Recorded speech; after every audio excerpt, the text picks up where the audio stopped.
안녕하세요. 영화는 뒷담화다입니다. 다른 관객, 평론가들, 또 각종 시상식의 찬사를 받은 영화라도 개인의 취향에 따라 별로라고 느껴질 수 있죠. 하지만 그런 비판적인 말을 꺼내기가 쉽지 않은데요. 그런 분들을 대신해서 영화에서 아쉬웠던 점들에 대해 속 시원하게 긁어드리고 싶습니다. 저희가 선정한 두 영화는 크리스토퍼 놀란의 인터스텔라와 리처드 링클레이터의 보이호드입니다. 국내외로 평론가들 혹은 관객들의 반응이 좋았던 영화들이죠. 비판적인 눈으로 한번 해부해보겠습니다.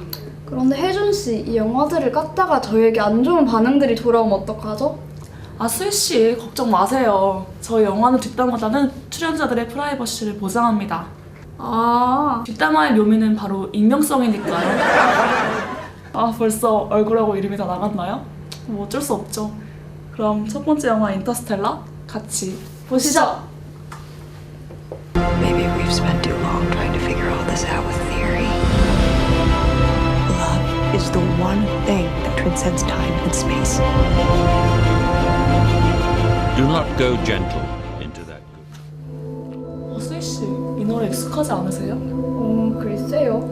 촌스럽게 인터스텔라 OST잖아요. 작년에 우리나라는 인터스텔라 열풍이 불었다고 해도 과언이 아닐 정도로 인터스텔라가 완전 흥행에 성공했었죠? 여기 저희가 네이버 검색을 통해 관람객들의 인터스텔라 한 줄 리뷰 몇 가지를 뽑아왔는데요. 노벨 영화상 크리스토퍼 놀란. 이 영화는 8만 원이어도 볼 것이다. 진짜 8만 원이어도 볼까요? 여기 또 웃긴 거 있어요. 여친이 평점 7점짜리 영화라네요. 잠깐 헤어질까 생각했습니다. 커플을 이별하게 하는 능력을 가진 영화네요.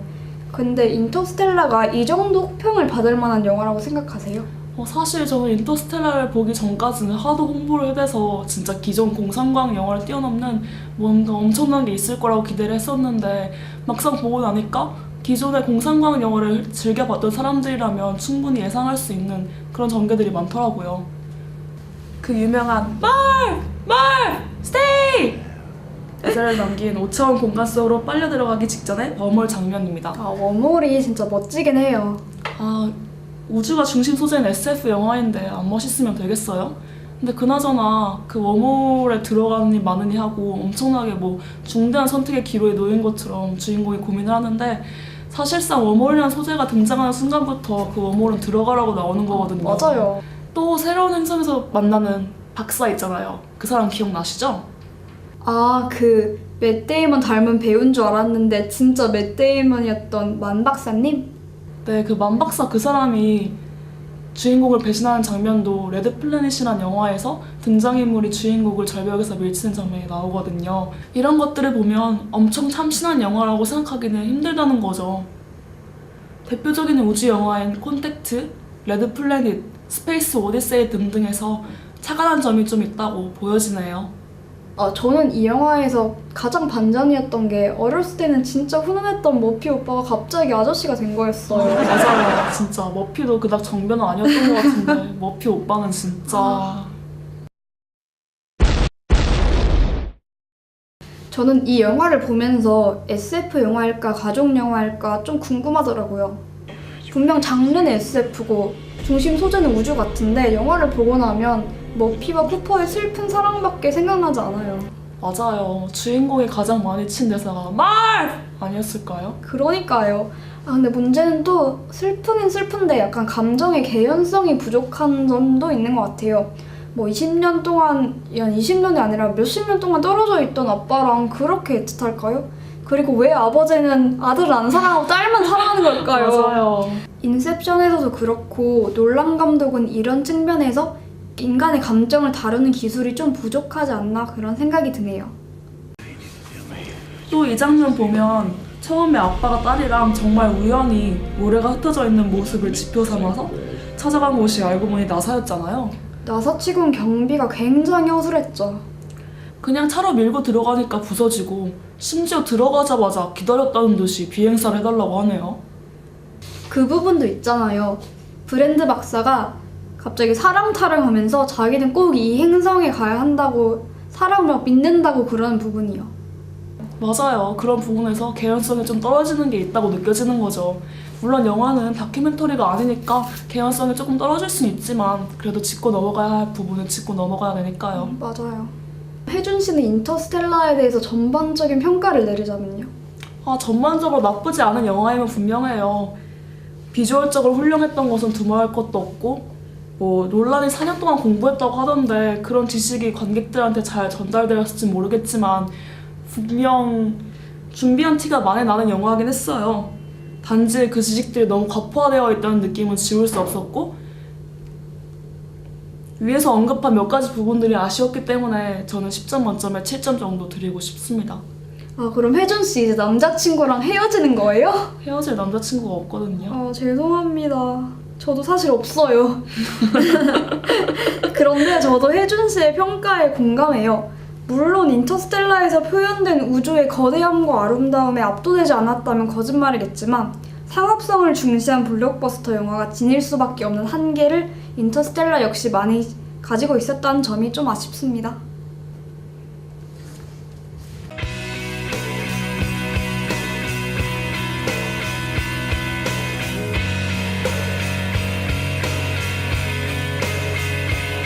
리처드 링클레이터 감독의 보이우드 12년이라는 시간 동안 아역이나 분장 없이 촬영을 했다는 점에서 화제가 되었었는데 하지만 아쉽게도 촬영을 오래 했다고 자동적으로 걸작이 되는 건 아닌 것 같은데요. 그럼 수희 씨는 어떤 점이 아쉬우셨어요? 단도직입적으로 말해서 메이슨에게 주인공으로서의 매력이나 존재감을 느끼지 못했어요. 메이슨이 어렸을 때는 다른 가족들과 메이슨의 삶이 비슷한 중요도로 나오죠. 이혼해서 따로 사는 아빠, 남자친구와 학업 때문에 고생하시는 엄마, 같이 성장해가는 누나 등등. 귀여워라. 그리고 우리가 성장하면서 가족과 점점 심리적으로 멀어지듯 영화는 점점 메이슨에게만 초점을 맞추죠. 근데 여기서 문제는 별로 궁금하지 않아요. 메이슨을 입체적인 인물로 만들어줄 장면들이 다 빠진 느낌이에요. 여기서 무슨 흥미로운 이야기가 나올 수 있겠어요. 메이슨 자전거를 타다, 메이슨 2 중2병에 걸리다, 메이슨 3 최고의 가족여행? 이런 것도 아니고. 일단 엘라 콜트의 잘못은 아닌 것 같아요. 배우가 되고 싶었던 것도 아닌데 12년 동안 영화 찍느냐고 얼마나 고생했겠어요? 당연하죠. 배우보다는 시나리오 자체나 소년의 성장기를 실제보다 더 흥미로운 소재로 평가하는 예술계의 분위기 때문에 생긴 문제가 아닐까요? Hey, you know you're smart. You should be in school. 좀 뜬금없지만 전 이 장면이 영화에서 진짜 뜬금없었어요. 저 집 고쳐주는 사람한테 엄마가 오지랖 부분이요. 잘 하지도 못하는 스페인어로 대화를 시도하더니 갑자기 정말 똑똑하다면서 대학에 가라고 하네요. 갑자기 더 헬프로 장르가 바뀌나요? 가난한 멕시코 이민자에게 영감을 주는 백인 아줌마인가요? 왜 나왔나 했더니 엄마가 아들, 딸 다 졸업시키고 중년의 위기를 느꼈을 때 갑자기 저 아저씨가 또 등장해요. 당신이 제 삶을 바꿨어요 하면서 자신의 삶이 허무하다고 느낄 때 보람을 주는 인물이죠. 뜬금없음에 수미상관이네요. 할리우드 영화니까 놀랍지도 않아요. 라틴계나 흑인, 동양인은 백인의 감동이나 웃음을 위해서만 등장하는 것 같아요. 여기서는 보람 셔틀인가요? 보람 셔틀. 다시 메이슨 얘기를 해보자면 저는 사실 보이우드 예고편을 보고 진짜 평범한 소년의 성장 이야기를 기대했어요. 솔직히 메이슨처럼 외모도 평균이하고 약간 사회성도 절제력도 부족한 그런 완벽하지 않은 인물이 사기 캐릭터보다는 공감이 더 잘 되잖아요. 그렇죠. 그런데 그게 아니더라고요. 감독 자체가 메이슨을 또래와는 다른 특별한 아이로 생각한 듯한 느낌을 받았어요. 예를 들어서 메이슨이 학교에서 선생님이 시키는 거 안 하고 개인 행동을 하다가 걸리는 장면이 있었는데요. 아이고, 그럴 일 꼭 있어요. 선생님은 처음에는 혼내는 듯 하다가 다 너의 가능성을 생각해서 그런 거라며 진심 어린 충고를 해줘요. What do you want to be, Mason? What do you want to do? 그리고 메이슨한테만 특별 과제도 내주세요. 선생님이 본 메이슨의 재능과 미래는 과연 어디 있을까요? 관객인 저도 정말 이해가 안 갔어요. 메이슨은 도대체 언제 사진 천재가 된 거예요? 근데 이런 부분이 한두 개가 아니에요. I know. 알바 안 하고 여자랑 놀다가 걸려도 사장님은 오히려 승진할 기회를 주고 이쁜 대학생 누나한테도 So 칭찬받고 is this your tag? 인기 많은 여자애는 I could be doing. 메이슨이 하는 연설을 진심으로 존경하는 표정으로 들어줘요. 저 눈빛 좀 보세요. 여러분, 하나의 팁을 드리자면 초면에 아무도 나를 이해하지 못해 라는 말을 하면 여자친구 안 생깁니다. 그런 얘기는 일기장이나 쓰고 포도알이나 받으세요. 수희씨, 저희가 이렇게 보이오드를 극딜했는데 그럼 어떻게 평가하고 싶으세요? 거의 모든 인간이 경험하는 성장이라는 소재를 12년 동안의 촬영을 통해 표현하고자 한 시도는 좋은데요. 하지만 주인공이 너무 평면적이고 매력이 없고 이런 그를 특별한 소년으로 그리려는 에피소드들이 좀 억지스럽게 느껴졌습니다. 저는 10점 만점에 6점 드리겠습니다. 사실 어른으로 성장하는 아이라는 소재와 12년의 기간을 합하면 정말 무한한 이야기들이 나올 수 있죠. 그 큰 가능성에 비해 영화는 좀 실망스러웠다고 생각합니다. 지금까지 인터스텔라와 보이우드 두 영화를 평가해 보았는데요.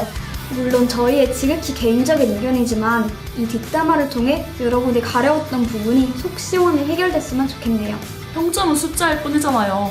여러분들은 다른 사람의 평점에 얽매이지 말고 후진 것은 후지다고 할 수 있는 확고한 취향을 가진 관객이 되었으면 좋겠습니다. 지금까지 영화는 뒷담화다의 PD 겸 오공 누룽지 협찬 담당 권혜준, 작가 겸 서예가 강수희였습니다. 감사합니다.